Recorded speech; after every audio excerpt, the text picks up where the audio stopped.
Welcome to the Lynn Community Television Show, a program which focuses on organizations working to make their impact right here in the city of Lynn. And we've got a very special show for you today. We're focused on the questions that are going to be on the 2016 ballot. And here with me today we have Miriam Rodriguez-Fusco from the Save Our Public Schools campaign. And we're here today to talk about her argument on question 2. So we're going to give you guys a little bit of insight on how the program is going to work. But first and foremost, I'd love to introduce my guest and give her an opportunity to explain who she is and what she does. Miriam? Hi, thank you, Sean. My name is Miriam Rodriguez-Fusco, and I'm a Lynn resident, a teacher of the Lynn Public Schools, and a parent of a student in the Lynn Public Schools. Awesome, wonderful. So now you were sent over here as a spokesperson, so to say. So we're here today to cover your argument, which is no on 2, right?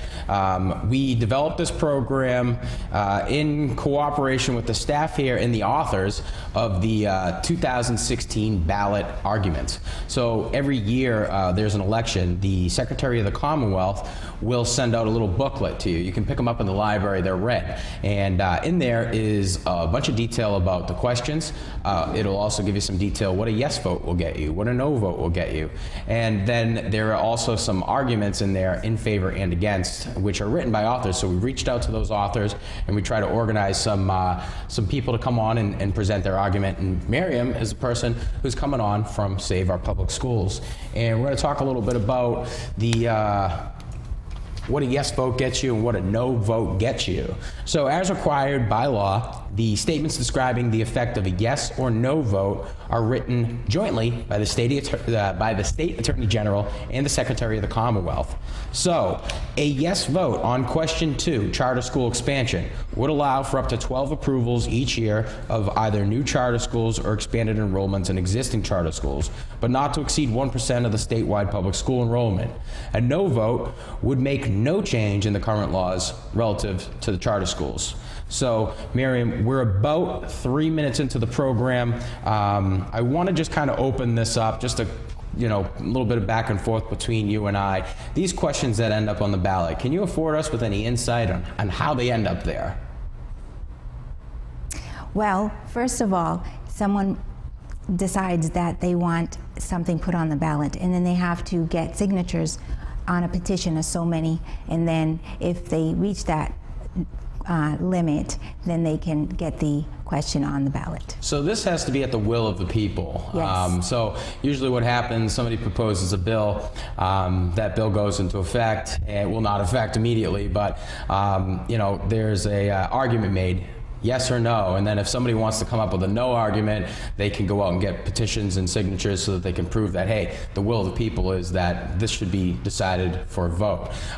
So we want to talk a little bit about your argument, and we want to give you an opportunity to explain the benefits of a yes vote. The benefits of a no vote, all right, for question 2, charter school expansion.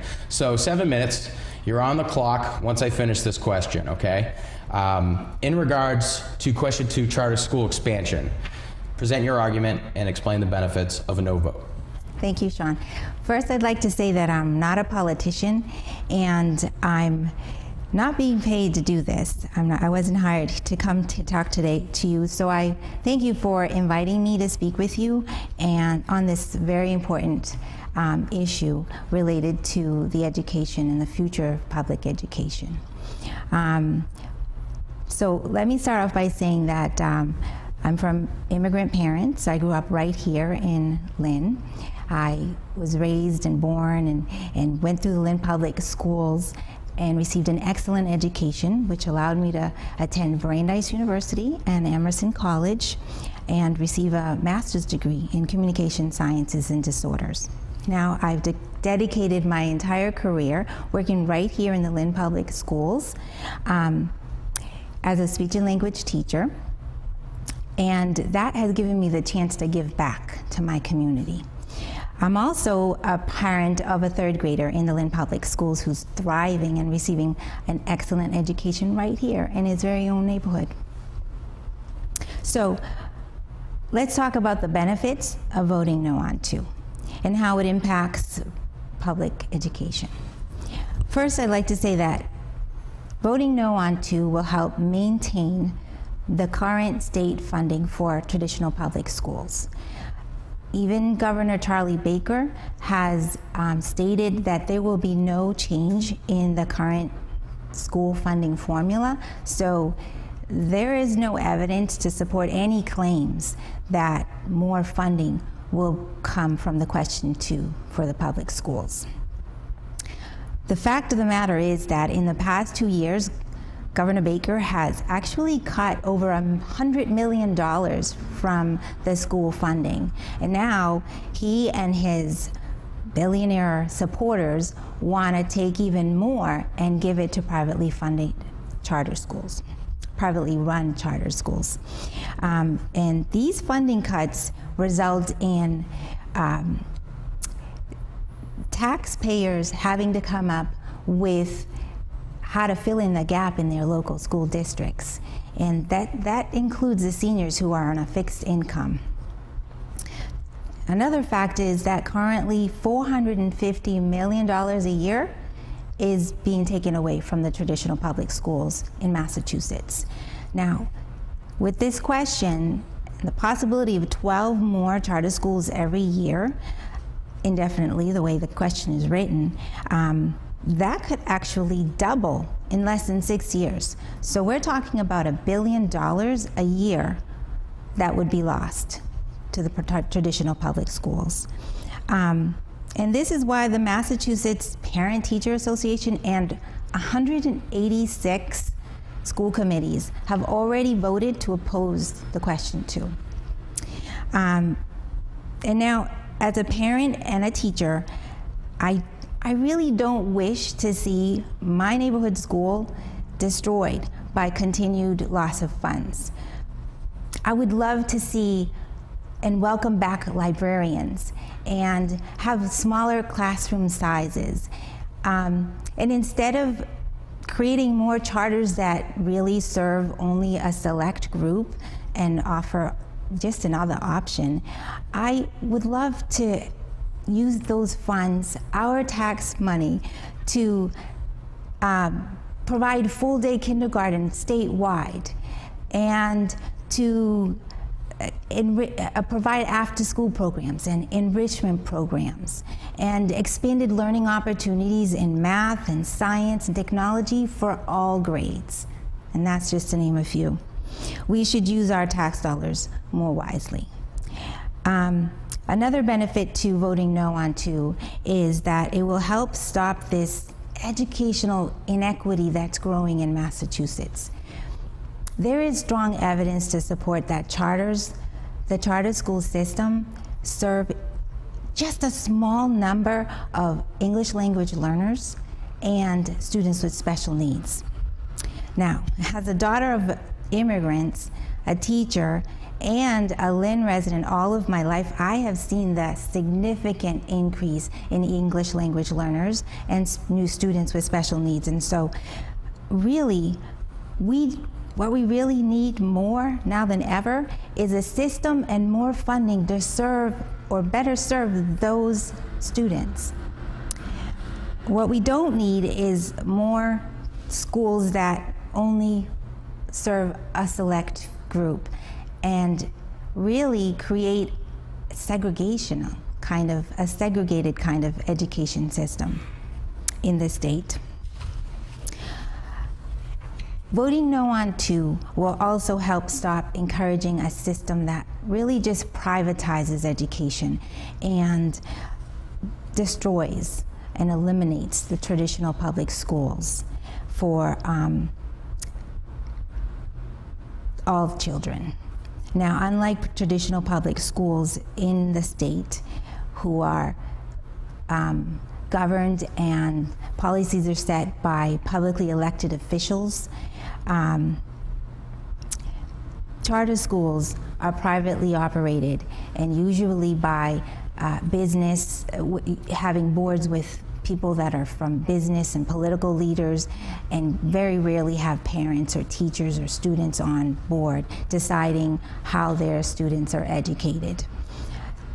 Also, many charter schools are often run by big management companies and that they have higher costs. So, in addition, the local school boards don't have any authority and usually very little communication with the charters that are in their local districts. So now, as a taxpayer and a parent, I expect to know how my tax dollars are used and be able to decide how my child is educated. 30 seconds. And I think that covers it all. Voting no on 2 is the way to go. All right, outstanding. So you're right on task to hit our timing. So you got 1 minute to close unless there's anything else you'd like to add. Well, I think that voting no on 2 will save our traditional public schools. All right. And that's really the big message here. So that's your closing? No, I'm voting no on 2, not because I'm opposed to charters, but because I'm passionate about public education for all students. I'm voting no on 2 because, oh goodness. You're okay. I need a drink of water. Sure.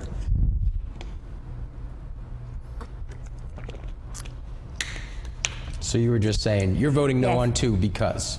I'm voting no on 2 because I'm not fooled by these misleading commercials that are funded by billionaires that are from out of state who really only care about how their investment brings them a profit and not the education of all of our students. I'm voting no on 2 because I'm a public school success story, because I'm a veteran teacher of students with special needs and a very pleased parent of a 3rd grader in the Lynn Public School system.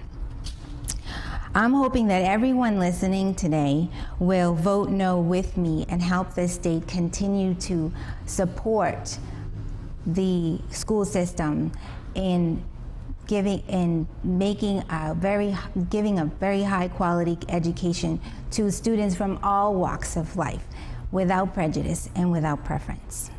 Vote no on 2.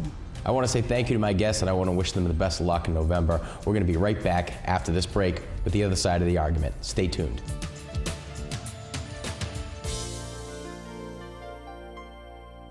Here with me today to talk about the in favor argument, Keri Lorenzo, State Director for Families for Excellent Schools. We're going to talk a little bit about her involvement, the details of this question, what a yes and no vote will get you. But first and foremost, let's extend it to Keri and give her an opportunity to explain who she is and how she's involved. Keri? Well, thank you so much for having me. Again, my name is Keri Lorenzo. I'm the State Director of Families for Excellent Schools. I also sit on the Democratic State Committee. I'm the former chair of the Somerville Democrats. And my organization reaches out to parents across the state who, to empower charter school parents to stand up and have a voice to advocate for their school communities and their children. And we do that through policy and politics and community organizing.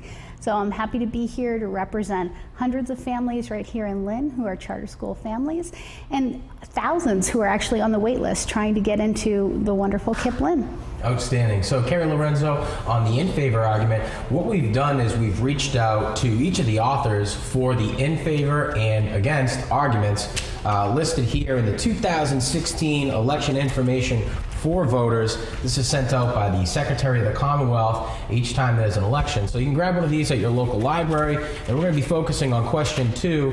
Right now what I'm going to do is I'm going to take some time to read what these votes will get you.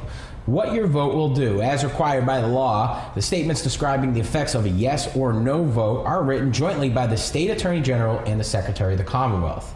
A yes vote would allow for up to 12 approvals each year of either new charter schools or expanded enrollments in existing charter schools, but not to exceed 1% of the statewide public school enrollment.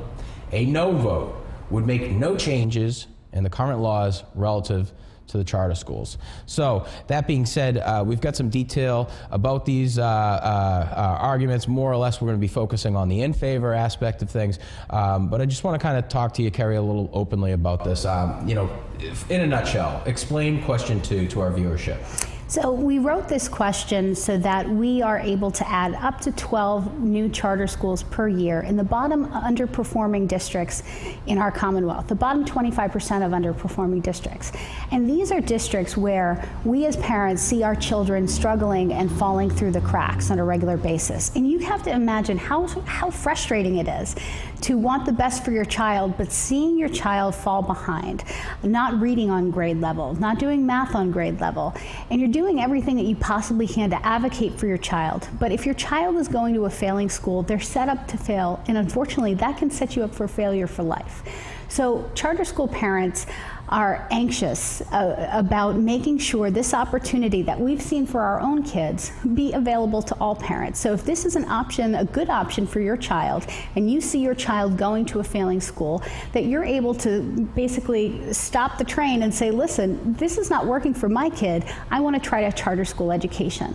In my own perspective, in my own personal story, I was a labor organizer for a long time, and I traveled around the country working on some of the biggest labor organizing campaigns for working families through my work at SEIU.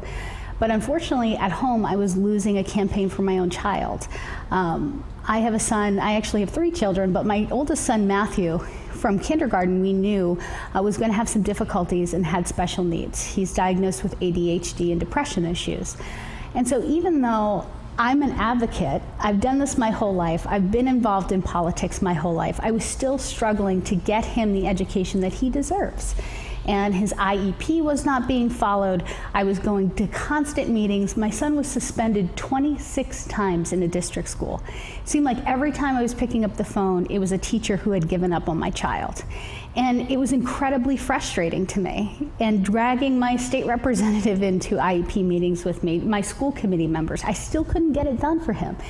And I'm a person who has a lot of resources. When you think about families who are just working 2-3 jobs, trying to make sure that they can maintain their lifestyle and make sure they have an apartment and the lights are on and food to eat, there's not a lot of time for the kind of advocacy that I'm able to do, and I wasn't able to get it done for my child. So when parents are faced with these decisions, you feel like you're helpless. There's no other options. I didn't know there was an option in charter schools. When my Matthew was able to get into a charter school, it was incredible, the transformation that he experienced. He skipped a grade. He's supposed to be in 3rd grade. He's now in 4th grade. He's blossomed. His IEP is fully implemented, and he's a happy kid. Unfortunately, he still has to go to counseling because his early experiences in education basically has him convinced that he's a bad boy, and he's not. He's a kid with special needs who deserves a chance and deserves a school where they're not going to give up on him. So that was my own personal experience, and through that, I was able to find an entire community of people who had also found this option. Unfortunately, there's not enough seats, and that's why we have tens of thousands of families across Massachusetts that are anxious to have access to these charter schools, that don't have to sit by helplessly knowing that their child is going to fall through the cracks, that they're able to do something and actively get their child into a situation where they're going to be able to learn. And parents deserve to have the choice to make that decision. Now, there's been a lot of talk about funding and something we call the $400 million lie. And I call it that because there's a lot of fear around this huge number of $400 million because charter schools do get $400 million in funding. And that's 4% of education funding. We spend over $16 billion a year on education. So if charter schools educate 4% of the kids, it makes sense they get 4% of the funding. In addition, there's not a lot of talk about the reimbursement that district schools get. You see, when a child leaves a district school and goes to a charter school, that district school gets reimbursed 225% over 6 years to make sure there's a transition there, so the district is not left high and dry. You don't get that when a district kid leaves and goes to a private school or a Catholic school or a Voc school, only with a charter school.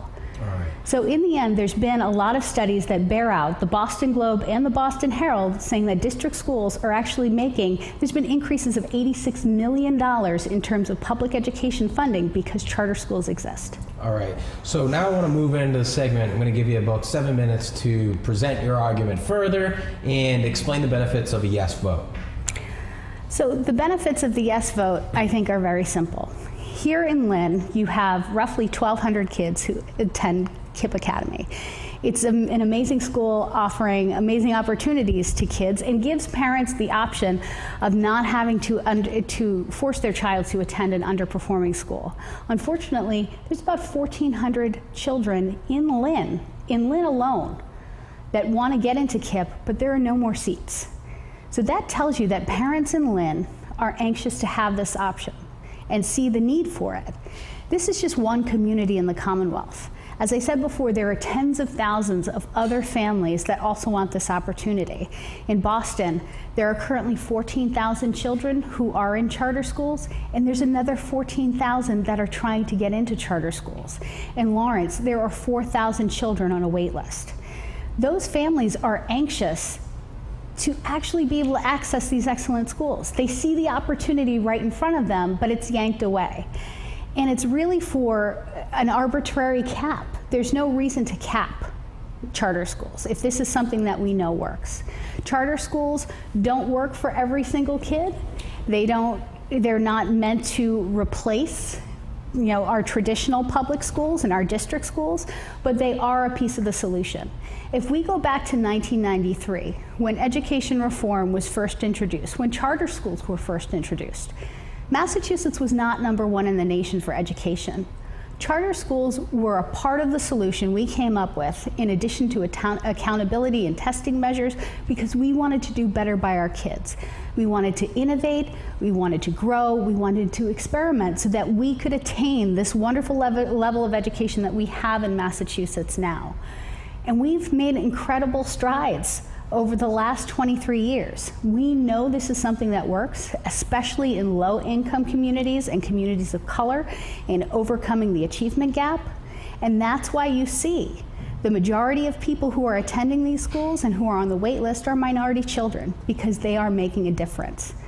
So we're asking voters across the Commonwealth to give us the opportunity to make these choices for our children. It makes sense, it's something that we know works, and we want that opportunity for our kids. All right. So we still got about 4 minutes for you to present your argument, explain the benefits of a yes vote. Is there anything that you'd like to add? Yes, so there are a couple of things that I want folks to know about charter schools if you're not familiar. The first thing is that charter schools are public schools. Charter schools are actually subject to an incredible level of oversight from the Department of Elementary and Secondary Education. And I'll tell you, they do operate outside of the typical district school setting, and you'll see that a lot of school committees don't like them and don't like the fact that they operate independently, because parents are voting with their feet. They're tired of being failed by district schools, and they're moving outside. And of course, school committees aren't going to like that. But the level of accountability you get in a charter school is unprecedented, because unfortunately in our district schools, you'll see the state come in and rank. So you have some schools in Lynn that are level 1, some that are level 3, some that are level 4. And so the state comes in, and parents are forced to watch schools tumble from level 1 to level 2 to level 3 to level 4, and there's chance after chance after chance. The Holyoke Public Schools, excellent example of this, where you're seeing a declining school system over 30 years. You think about how many thousands of children have been failed by this system. Unfortunately, you're talking about a 30-year run of failing schools. So when we take a look at charter schools, it's a completely different setup. A charter school, in order to get that charter, has to go to the state and say, listen, this is our plan to educate kids. These are the kids that we're going to reach out to in the community. This is how we're going to educate them, and this is our plan for success. And that's reevaluated every 5 years. So if a charter school after 5 years is not meeting the needs of the community, is not performing, and we're not seeing those results, the charter school is closed. The state comes down very, very hard. They're not given the opportunity to fail children generation after generation. And as a parent, that makes me feel good. It's not tied into, unfortunately, in many local communities, we see school committees that are filled with folks that see running for school committee as the first step of their political career. You know, are you really focused on the kids and making the best decision for children, or are you concentrated on, well, I'm going to run for school committee, next I'm going to run for city council, then I'm going to run for state rep? You know, we have to have people who are focused on making the right decision for kids. And as a parent, I like the fact that the state can come in and honestly assess whether or not these schools are making a difference. Much like we have local police that are accountable to local communities and we have state police that are accountable to the state, they're still public schools and they deserve that respect. So I want to make it clear to folks that you can have confidence that these schools, which are nonprofit schools, are accountable directly to the state and are public schools. All right. Keri, some strong points. I'm going to give you a minute to make your closing statement now. I'll even give you a quick little timer. Great. 1 minute to close. I want to ask everyone in the Lynn community, I know that there are so many folks in this community who are very familiar with KIPP and have had wonderful experiences with KIPP and have seen what charter schools have been able to do for their children, to get out to talk to their friends and neighbors about lifting the cap on charter schools. Lifting the cap on charter schools does not mean we're going to shut down the Lynn district schools. It means that parents are going to have the opportunity to have a choice. And right now, there are hundreds of families in Lynn that are looking for this opportunity, that don't want their children to fall through the cracks, and are looking for their friends and neighbors to support them in making the right choice for their children. You know, it's very controversial, and unfortunately, this ballot question brings a lot of emotion. But I choose to view this as, you know, very powerful groups of people. I represent thousands of parents across the Commonwealth, and I'm happy to do it because we're focused on our kids. And I definitely feel the passion of the teachers who are united behind, you know, making sure the teacher voice is heard. And in the end, I believe we're all fighting for what's best for children. As parents, we're experts in our kids, and we want to be able to have the right to make the choice for our children. So in the end, I hope we all come together and we make something wonderful and positive out of that, and I'm looking forward to it. I want to say thank you to both of my guests, and I want to wish them best of luck in November. This information being brought to you by Lynn Community Television right here on the LCTV Show. I'm Sean Donahue from the studios here at Lynn Community Television, wishing you all the best.